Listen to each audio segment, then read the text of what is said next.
Good evening, everyone. So our session today is all about wellness, health, mental wellness and emotional wellness. So wellness is equal to mental wellness, emotional wellness is equal to health.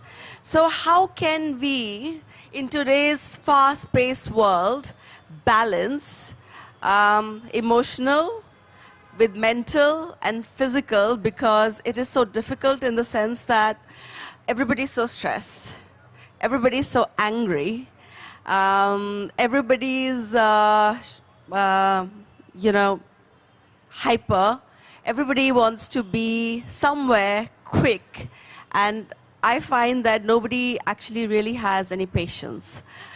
Let me start with Dr. Blossom Kochhar. As we know, aromatherapy is and essential oils play a very big part in our mental well-being. What are the lesser known, benefits that we can use for our mental health and our physical health? Hi, thank you. That's a wonderful question. Now, aromatherapy, of course, is something that works through our sense of smell, and it can be used from a diffuser, it can be used in a light bulb, you can go for a walk, there again you're smelling aromatherapy, and it's really, really wonderful. So, how can we use aromatherapy for stress and to keep us good? So one thing I know is that we use aromatherapy, like just say, for example, if a person, when they're very stressed, they can't sleep. So this is another thing. So what happens is, to sleep, an oil, and it's very, very simple. I'm going to tell you how simple it is to use it. You can take a bottle of essential oil, which you get anywhere in the market, and of lavender. Now, lavender is wonderful, and what does it do? It helps you to relax, and it helps you to definitely sleep. So you can take this lavender, rub it on the palms of your hand, and on your solar plexus. You can smell it, and you will find that you will definitely go to sleep. Another thing that people ask me is, but I wake up in the night, how can I go back to sleep again? Put this essential oil onto onto a tissue and put it under your pillow, and when you wake up in the night and you want to go back to sleep, just smell it again. You will find that it's going to help you. Now, lavender again is not just for sleep. It helps to calm you down, helps to make you relaxed. You can use it in your bath water. It's very simple to use, and you just have to smell it, like I said. And the other thing it does, it works for pains and aches, and it also works for burns, and it's really a wonderful thing to use. So one is lavender. The other that is really fantastic is sandalwood. Sandalwood, again, is something that I know a lot of my customers, clients, and I think everybody, they use sandalwood like a perfume because it helps to calm them down. And I know a lot of lawyers who are using sandalwood. It helps to really calm them down. And also many politicians and all these business people who are working, they really like sandalwood. The other thing that we like is when you want to be pepped up and feel exotic, then we definitely give them lang lang. And that really peps you up, okay? So I think for all emotional stressors, you probably have something to help us with, and can be personalized according to, it's like a medication almost. It is a therapy, and that's why we call it aromatherapy. And it's very simple. You only got to smell it, use it in your bath water, put it on a light bulb. You can use it on your hands. It really works. It's wonderful. And it's a tool, I could say, for relaxing. Yeah. Okay, so Aritra, in Stress to Zest, you talk about transforming stress into a source of energy and positivity. So could you elaborate a bit on that? How can stress be something positive? Yeah, so I think the main thing is to realize that stress is not something which is external to us. It is something which we internally feel and we experience, and that this is projected outwards. And the negativity that we feel is based on a projection, really, you know. So at the end of the day, you know, the important thing to note is that, let's say if you're in a very negative environment, and a negative time, you know, like a war, or, you know, for that matter, let's say a downturn, it would be natural to feel stressed. But it is possible to thrive even in that situation simply by taking that experience and taking it inwards. And the important thing is that you have to be able to take all that information and sort of detach yourself from it and take it inwards and process it. You know, and the whole method of processing it is actually where the magic happens, you know. Because once you're able to process it, then you can elevate yourself to a much higher level. And in this particular book, I have actually talked about how you can process it. And the method I have actually proposed is the pursuit of passion. And the pursuit of passion is not necessarily just you know, going out and you know, following your dream necessarily. Because for a lot of people, it's not practical. But it's actually about doing something you love, which is in your inherent nature. And it could be anything from, you know, painting or writing or praying, or it could even be, let's say, you know, doing your household work. But to do that in a state of, you know, in an awakened state, in a mindful state, and that is really at the core of finding that mental space where stress becomes something which is an energy for your growth, rather than a deterrent that drags you down.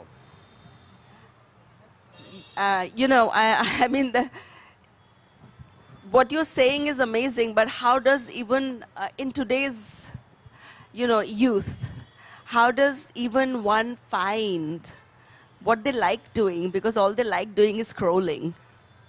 Look, you know, it's Really? self-awareness is a process, you know. So it's like, for example, someone who is, let's say, unhealthy to begin with, right? There's a process to get back to health, and it starts with little things. So if you look at it this way, that, you know, for anyone really, you know, no matter what the age is, you know, we've developed some habits over time which, you know, sort of sometimes are self-defeating. As you said, scrolling in the phone, through the phone is quite actually negative. It's self-defeating in a manner of speaking. But for that person, I would say, why don't you find 5 minutes of the day where you can stay in silence, and all you do is just close your eyes and witness your thoughts. If you can do that for 5 minutes, you start building a habit. And that habit then can be stretched to a longer period of time. And, you know, within a short period of time, you'll start getting a calling to, you know, either write or paint or sing or whatever it is. You will get that calling over a period of time. And therein, I think your process will begin. But at least if you can build a habit.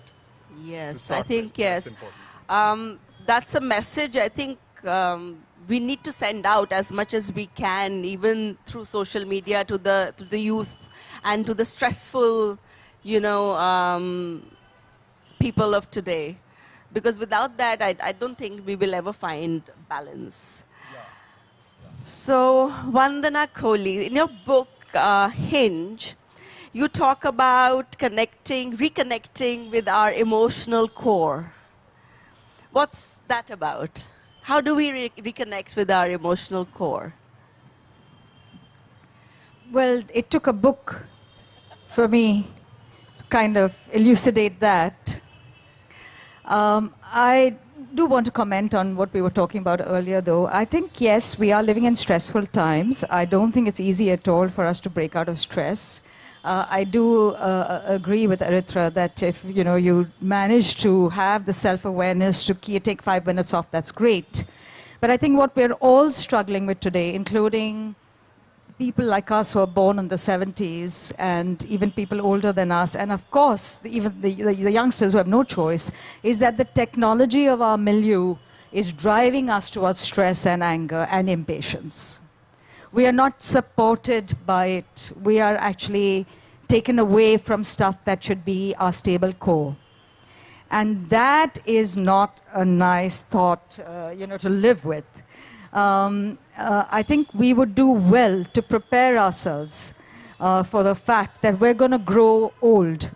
I don't want to sound negative. Like I said, if we can accept certain facts, it becomes easier to confront it, and therefore it becomes easier to prepare yourself. To prepare ourselves to the fact that we are going to grow old in a world which is going to be less and less empathetic, less and less patient, more and more violent, because when you do not have a stable center and you're so impatient when you're scrolling every 2 seconds on your phone, because that's what the feed is giving you, the circuits of your brain actually become stronger and stronger within those motions itself. And so you're very, very far away from connecting with your emotional center, which is a very still and a very stable place. And safe place. And a very safe place, which some of us have known because we were brought up at a time when these things did not exist. I agree with you. Thankfully, we are all of similar age group to understand that, because we didn't have phones, we didn't have social media, we were not allowed television, so we read and we were bored. And boredom is such a good thing because it really makes you think. And today, nobody is bored. Today nobody is bored.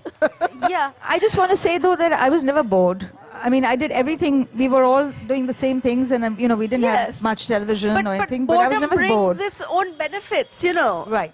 You think when you're bored, but today there is no opportunity to be bored because there is so many things to look at. There's so much to follow. There's so much to be, and. The society and social media demands that we be somebody. And then I think that's where the problem is. We are forgetting to be ourselves. We are learning to be somebody else who we are not. That is meant for the society. It's so set up, the whole situation. I think, or ironically, I think people are more bored now. I also think so. Because what's happening is that stimulation is what they constantly need. And after a point in time, it's refractive. The more you're trying to be stimulated, the less and less stimulated you are. Because how quickly can you swipe to keep yourself stimulated? So I find we are still much more interested in many things, as opposed to youngsters who are bored. And I'm sorry that that's what's happened to them, Even I don't think we are bored, because I remember this incident. One day I was walking down the stairs and I said, "Oh, Araman, I am a little bored." And he just stopped and he says, "Nani, you are never bored. How are you bored? This is something funny." So I said, "No, I don't think I'm using the wrong word. I don't think I'm bored." I think what we lack is, doing the simple things in life, which we are forgetting to do, like maybe go for a walk, maybe talk to friends, and maybe get off our phones actually and listen to things and do things. We are not doing things, we are sitting and consuming things. I think that is what we are actually doing. Absolutely. Yeah. And I read somewhere that the language of the young people is through emojis. So what is happening is they are forgetting to express in words how they feel: anger, love, stress, surprise, whatever it may be. So yes, so socially they are not able to express their feelings, and it's easier to do it through emojis. So they don't even write things anymore. It's all emojis. Yes. So any thoughts on that? And does that make us angry when we actually socially meet people and we are unable to convey how we feel? Does that make us feel depressed later on? Does it make us feel incomplete in some way? I mean, I'm talking from point of view of younger people. Any thoughts on that? I could maybe contribute here a little bit. That I think there was a certain grammar of interactions, of human interactions, which was sort of, I would say established through family, through community, through also the, religious organizations over a period of time. But, what has happened is society itself has become fragmented, and a lot of these institutions have become fairly dysfunctional, or people are not so connected to them anymore. There is no para culture as such, for example, in Calcutta anymore, which I used to see before. And the para culture meant that, when you were growing up, then you could just step outside your house and play a game of cricket with strangers. That created a tremendous sense of exhilaration and a tremendous sense of, you can say, surprise, which you cannot compare with the vicarious joys that you might experience through social media today. In the same way, let's say, we would go to church or religious organizations, and there we would meet with people from different walks of life. And so that kind of spontaneous coming together across classes has ceased in a way, today. And I think at the heart of it, we human beings, we are meant for community-driven connections. We are not meant to be isolated. And there's that umbilical cord which has been severed. And I think this is at the heart of the pain which people are experiencing today. The youth, unfortunately, they probably won't even understand what I'm talking about, because it's a different generation. They've grown up in this. They play sport on video games rather than actually going out and sweating it out. So it is possible. I believe that it is, I'm not, a completely negative in the sense that I do believe it's possible to rediscover this connection, but it's a lot of work. And the entire ecosystem, industry, media, family, everyone has to be on board in cultivating new habits and new practices. I think that's what's important, so that the younger generation or the generations that come do not feel left out, and they can actually rediscover, through community, a sense of who they are. Vandana? Yeah, so, to your point, Shubha, as you were mentioning, when I was shooting the Anger film, I interviewed many people in here and the UK and the US, and a US professor whom we were interviewing told me, in fact, at that time, this was 2010, he said, we are of course, we have case studies and we are taking trials and stuff like that. He said, if I put a teenager today in front of, and I speak to him face to face, and I ask him, I say, okay, tell me something about your personal life. He's unable to. But if I put a screen between us, everything comes out.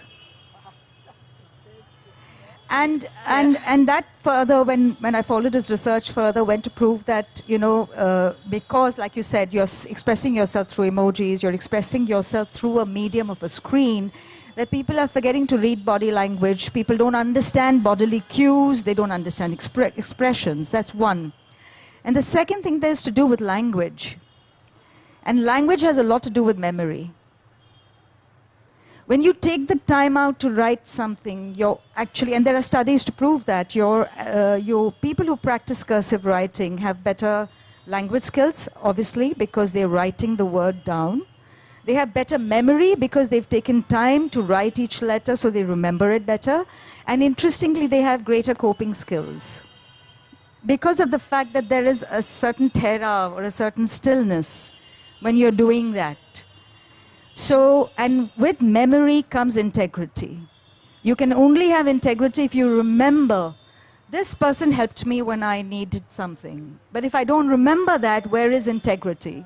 There's nothing to integrate. So we are traversing very, very interesting times. And this technology has come like a blitzkrieg. It's got great uses. I mean, everything is a tool. It's meant to be used. But we need to know where to put the brakes down, because it has had much more an impact on emotional and mental health than anyone will be willing to admit. And we've got to admit this to ourselves. I have always found doing things with my hands to be very therapeutic, like writing, even just writing my thoughts, painting, making stuff in the kitchen for skincare. Yes. one of my favorite things to do. So my grandmother, you know, both my grandmothers passed away in their late 80s and mid 90s, and they had most beautiful skin. And they only used, you know, things that were available in the kitchen. They used their hands to do it. My grandmothers always said, if you can eat it, you can put it on your skin. And they had lovely skin. But of course, in today's world, we have the Korean skincare. They'll give you 20 steps. Who has the time? Who has the time to do 20-step ritual? Right? So your book is all about going back to basics, which is we use our hands and we use our kitchen to look great. And I know there'll be lots of people in the audience who would like or still practice that. So what would be your big tip to, let's say, achieve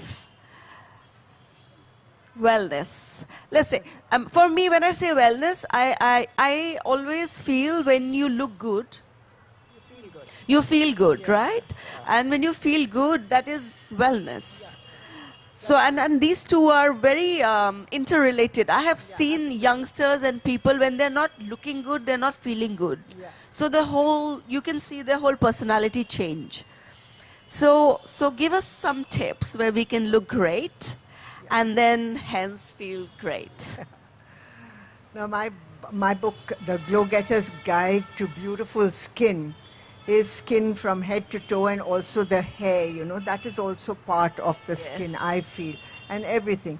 Now, what made me write this book was the same thing. When during COVID, I remember, we were not able to sell any cosmetics because it was not possible. So I went into giving these talks on TV, and it was all the natural cosmetics which I had learned because I had learned it growing up with a kid from my grandmother, my mother, on, you know, how to make these things in your kitchen. And I believed all along, like what you put on your face, you should be able to eat. And what you eat, you should be able to put on your face. You should really have it, because your pores, is, you know, your pores take in whatever you eat, you know, or whatever there is. So that is how I went on to get this book.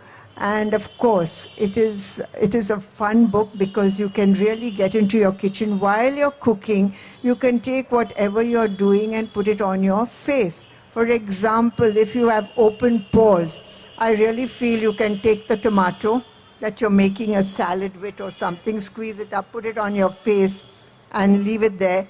And by the time you finish your salad, rinse it off. And there your pores are closed, you have a gorgeous looking skin, and it's fantastic. Then maybe you're not feeling good, you know, and this is true. Like if your skin is not, when you're tired, your skin doesn't look good, you're not going to, however well you dress, and even the makeup you put doesn't make you look great. So you have to just look good. But by the time you go and get your pot of cream or face pack, you can just make one in the kitchen. Take the papaya, if you have any, smash it up, a small piece, put a teaspoon of milk powder, because that is definitely there in the kitchen. Squeeze half a lemon, mix the whole thing up and put it on your face and neck, and you can use it on your hands. And if your whole body needs it, put it all over and have a shower after, say, 10 to 15 minutes. And there you are, fantastic. Now hair. Hair again, if it is not feeling good or if it is falling and you have a problem, you can just, you know, take coconut milk, which comes also in a can. I don't mind, you can do it normally or take it with a can. Pour the coconut milk, squeeze half a lemon into it, and you can use essential oils. Because what has happened is, all these things in your kitchen, they have all the minerals, fresh minerals and vitamins in it. So if you use that on your face or your hair, and if you use essential oil with it, which is again natural, it's going to be fantastic. So for the hair, You take coconut milk, falling hair, which is fantastic. Take coconut milk, squeeze half a lemon into that coconut milk, add 2 drops or 1 drop of lavender and 1 drop of rosemary. Mix it, apply it on your hair, leave it for 1 or 2 hours, and then shampoo it out. You're going to find that by the time you do it in 2 weeks, your hair, I can guarantee this, 2 weeks your hair is going to stop falling. But if you have any other, it's not stop falling, I always say go and see a doctor, because maybe you have a problem that you have to take more vitamins and other things also.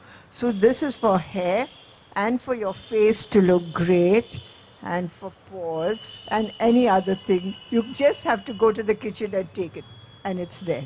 It's Wow. fantastic. So, and we all have kitchens and we all have these ingredients, right? It's fantastic. Eat a fruit, just apply it on the skin. Just apply. Perfect. To Aritra, what I wanted to ask was, you said about stress and that giving you some powers. For example, in my life, let's say on my work day, if I'm directing a fashion show, the stress level is so high because hundreds of people are working under me. I have to get the job done by a certain time. I can't say, I'm not ready today. Can we do it tomorrow? And that stress actually works for me in an extremely positive way. I become a superwoman with that stress. So I feel that, is it possible, or is it me, that stress can be a superpower if it's used, harnessed in the right direction? Because it can go either way, right? It's just a very, very fine line between I'm so stressed I can't get this done, or I'm so stressed I will get this done. And I will get this done before time. So what are your thoughts on that? Yeah, it's entirely on your mindset, how you basically look at it, right? So how are we going to let the people know that, there is advantages to stress as well? So the main thing again is that for everyone really, one of the biggest, I would say, and I've specified this in the book, is one of the biggest reasons why stress is the enemy that it is. It's actually not the stress, but it's the expectations that come before that, right? So the expectations can be our own creations. That's expectations that we have of ourselves for various reasons. It could be trauma or whatever it is, from our past. Or it could also be expectations that we get from the environment around us.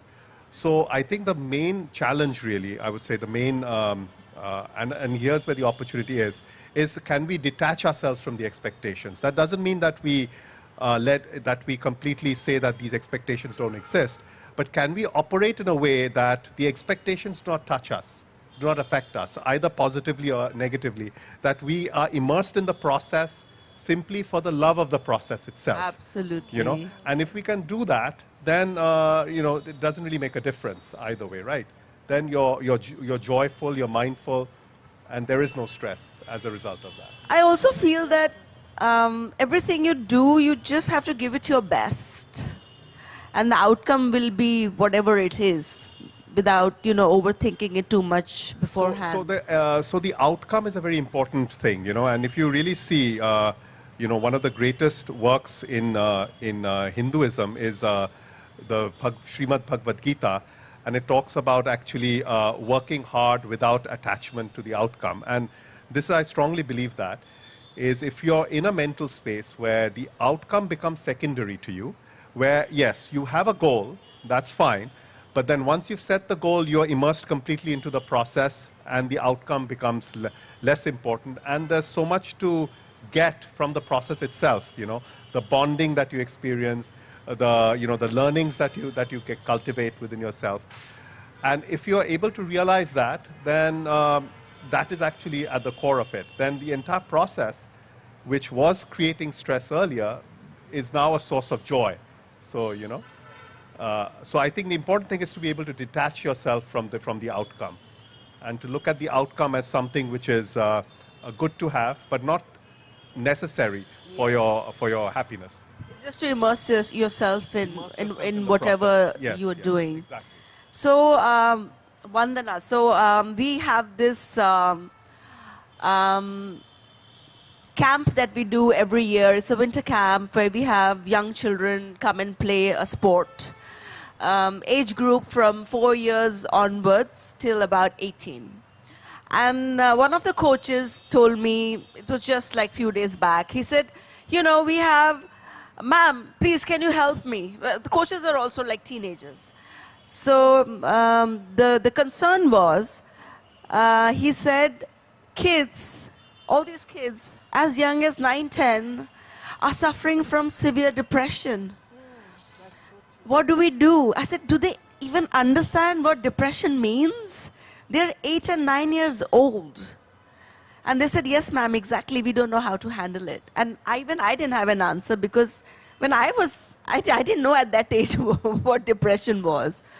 So how does a young person handle it?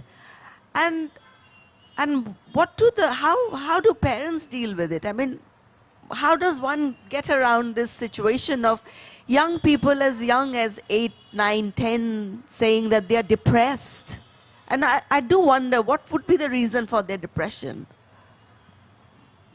I don't wonder what the reason would be, and it brings me back to what should be the theme of what I've been saying. But it's true, when you're looking at stuff all day long that is saying you should be here, you should look like this is what you should have, this is how famous you should be, this is how many followers you must have, these many how likes you should get, anyone will get depressed.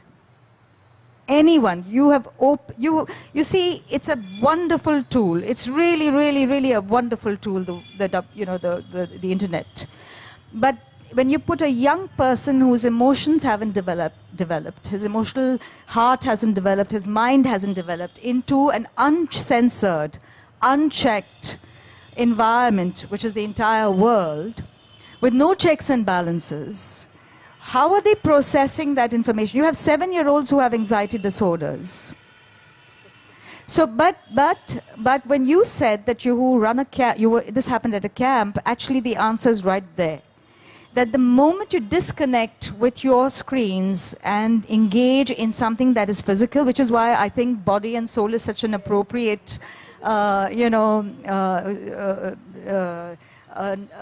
for our session, is that the moment you and exactly what Aritra was saying, exactly even what Blossom was saying, that when you feel good, so the focus comes back to body in a way that actually centers you within body. Even stress for that matter, you will notice, all of you all will notice that whenever you are stressed, actually a part of you is outside of yourself.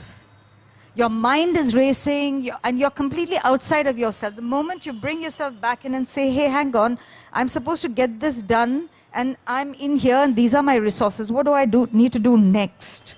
Is when you're able to deal with that stress better. Because there is stress which can spur you on, then there's tolerable stress which you can handle because there are support structures, and then there's toxic stress. So there are different kinds of stress as well. So the answer actually lies in that camp.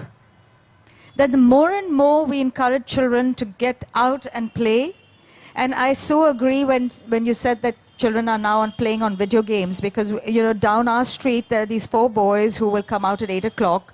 2 sit on this side of the pedestrian of the pavement, and 2 on the other side, and they're playing soccer on their phones with each other. Absolutely. And I'm walking, and I'm like, okay, this is where we're going. So, but the moment they put that down, and they can begin to engage in something which is your hands, or it's the body, or it's a game, it can really turn you around. And I would just add something very quickly, as something where there's eye contact between them, the participants. I think that's important, the eye contact. Yes, and it's also real time, real space. You're integrating as a team in real time, real space. And there is a person I knew whose 8-year-old signed up for football classes, soccer classes, and she said that he would wake up at 5:30 because practice was before school. And by 8 o'clock, he was so done with the day, he didn't have time for either TV or screens. So we have to encourage children to have either one cultural activity where they're using their hands, an instrument, or they're learning how to cook, or anything to do with their hands, gardening, whatever, and one sport. Yeah. It doesn't matter whether they're good at it or not, but we need to do that. Yeah, I really feel that the parents, are just as much to be involved with their children, because the parents themselves have no time to listen to them, to give them, to take them out, to talk to them. So how are they going to occupy themselves? And they get depressed. Like when we go on holidays, I see this really, it's really amazing. We'll find the children, the parents are taking the children out somewhere, okay, for the holiday. They will be screaming and kicking and not wanting to go because they're so used to having people, their maid, look after them. They are not used to the parents taking them out, So the parents, really I feel that we have, as parents, we have to spend some time, like not just we ourselves are to blame for the video and the other internet all the time. So take time out and talk to them, listen to them, and like your camp, I think it's wonderful. You can just get into that and ask them, I'm sure we never go into their rooms and they are so depressed. And we can find out the reasons because they'll be just scrolling and doing things, swiping. Find out why. We have to really, we as grown-ups, and we've got children, we have to take the time, I think, which we are so busy, so we don't take the time. I think we have to really do something because really these children, they do get into depression. I also feel somewhere schools have to introduce this as, because I find it's all about academics, pressure. Performance. Getting performance, Yeah. getting good grades. I'm sure they tell the parents they have to do better, there'll be someone great someday. This is all fine. But till the time the kids feel safe within themselves, they feel well, they feel connected.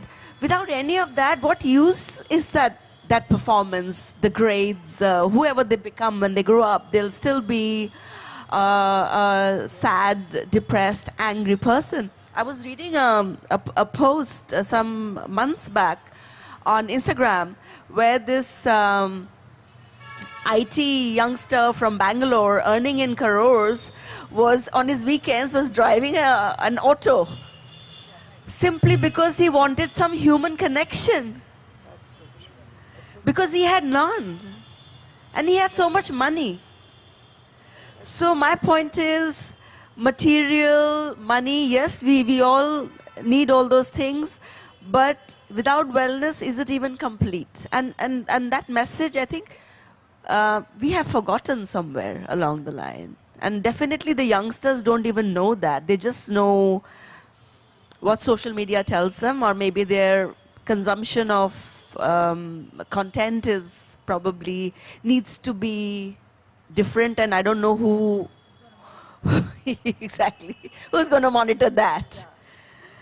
So yes, so to each one of you, my question: what, according to you all, is the best way forward for wellness, so we all perform better in life, are better in life, are better in our relationships, are better in our jobs, and generally better in society?